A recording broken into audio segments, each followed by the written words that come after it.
Gunshots echo through Goma, one of the largest cities in the Democratic Republic of Congo, as terrified civilians scramble for safety. The city and its surrounding regions are the latest epicenter of a conflict between the Congolese army and the Rwanda-backed M23 rebel group, although Kigali denies its support for the group. This increase in violence has displaced thousands of people and prompted urgent regional diplomatic efforts led by the current chair of the East African Community, Kenyan President William Ruto, to address the crisis. And we are all in agreement that now more than ever, it is an existential issue, not just for the people of Eastern DRC, but for this region. The situation in Eastern DRC now demands our collective focus. The conflict is part of a broader war in Eastern DRC, where more than 120 militants and armed groups operate, often competing for control of the area's rich mines.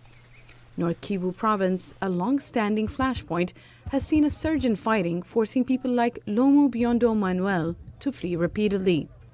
We face a lot of hardships. We want to go back to our original homes. We want peace. Another woman fleeing Mugwanga, one of the largest camps for displaced people near Goma, says civilians are caught in the crossfire. We have nothing to give to our children that we are running with. We are just fleeing with nothing. It's all in God's hands. All we can do is run.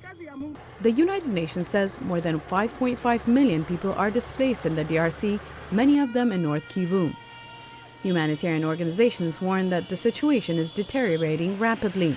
Aid delivery has been disrupted by blocking routes and increased violence, leaving many without basic needs, says Save the Children's country director Greg Brown.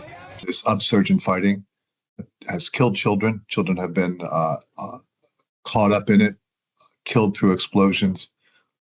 In addition, hundreds of thousands, 200,000 children displaced from where they're living, some displaced for a second and third time. Humanitarian agencies say the needs far outweigh the available resources, and displacement isn't the only issue that children, women, and girls face in displacement camps, Ram says. Sexual violence against women, girls, children is a serious problem. Rape is a weapon of war. Displaced people's camps can be terribly unsafe places. The numbers are overwhelming.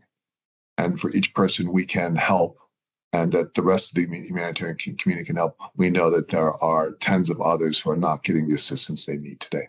Despite calls for the UN and East African leaders for a ceasefire, the violence continues, leaving millions in limbo. Salim Solomon, VOA News.